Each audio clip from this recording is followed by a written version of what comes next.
এই গুমের উপরে আজকে গুম প্রতিরোধ এবং প্রতিকারের জন্য একটা ল, এটা অনেকদিন এটা নিয়ে যথেষ্ট ডিবেট হয়েছে, হওয়ার পর আজকে এটা চূড়ান্তভাবে অনুমোদন হয়েছে। এই অধ্যাদেশে গুমকে সংজ্ঞায়নের পাশাপাশি চলমান অপরাধ মানে কন্টিনিউম অফেন্স হিসাবে বিবেচনা করে মৃত্যুদণ্ড সহ কঠোর শাস্তির বিধান রাখা হয়েছে। 1, 2 গোপন আটক কেন্দ্র স্থাপন, আয়নাঘর, যেগুলো আয়নাঘর নামে পরিচিত, স্থাপন ব্যবহারকে শাস্তিযোগ্য অপরাধ হিসেবে ঘোষণা করা হয়েছে। মানে আপনি স্থাপন এবং এটা ব্যবহারকে শাস্তিযোগ্য অপরাধ হিসাবে ঘোষণা করা হয়েছে।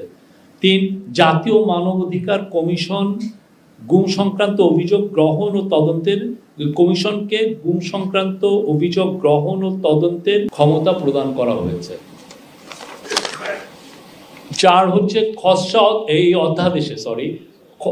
অধ্যাদেশে গুম প্রতিরোধ ও প্রতিকার এর লক্ষ্যে বিশেষ ট্রাইব্যুনাল গঠন, অভিযোগ গঠনের 120 দিনের মধ্যে বিচার সম্পন্নের বাধ্যবাধকতা, ভুক্তভোগী ও তথ্য প্রচারকারী ও সাক্ষীর অধিকার সুরক্ষা, ক্ষতিপূরণ এবং আইনগত সহায়তার নিশ্চয়তা প্রদান সংক্রান্ত বিধান অন্তর্ভুক্ত করা হয়েছে।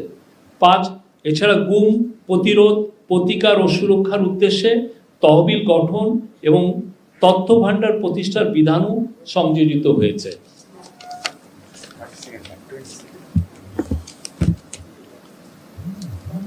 আর আপনি জানেন যে এই গুম সংক্রান্ত একটা ইন্টারন্যাশনাল কনভেনশন আছে, যেটার নাম হচ্ছে international convention for the protection of all persons from enforced disappearance. এটা বাংলাদেশ গত বছর 29 আগস্ট উপদেষ্টা পরিষদ এটার অ্যাপ্রুভ করেছেন এবং বাংলাদেশ এটার অংশীদার হয়েছে। এই অংশীদারের এই পুরো লটা এই কনভেনশনকে ফলো করে আমরা ওইটাকে স্ট্যান্ডার্ড মেনে আমরা এই লটা, এই অধ্যাদেশটা তৈরি করা হয়েছে।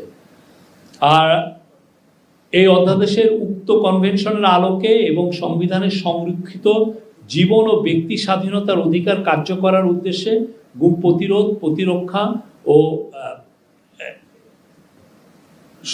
প্রতিরক্ষার জন্যই এই আইনটাকে করা হয়েছে, প্রণয়ন করা হয়েছে।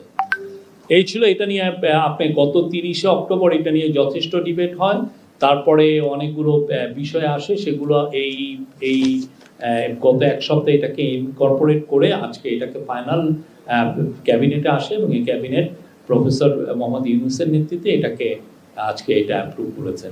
এটা বাংলাদেশের একটা ঐতিহাসিক ল। এর ফলে বাংলাদেশে আর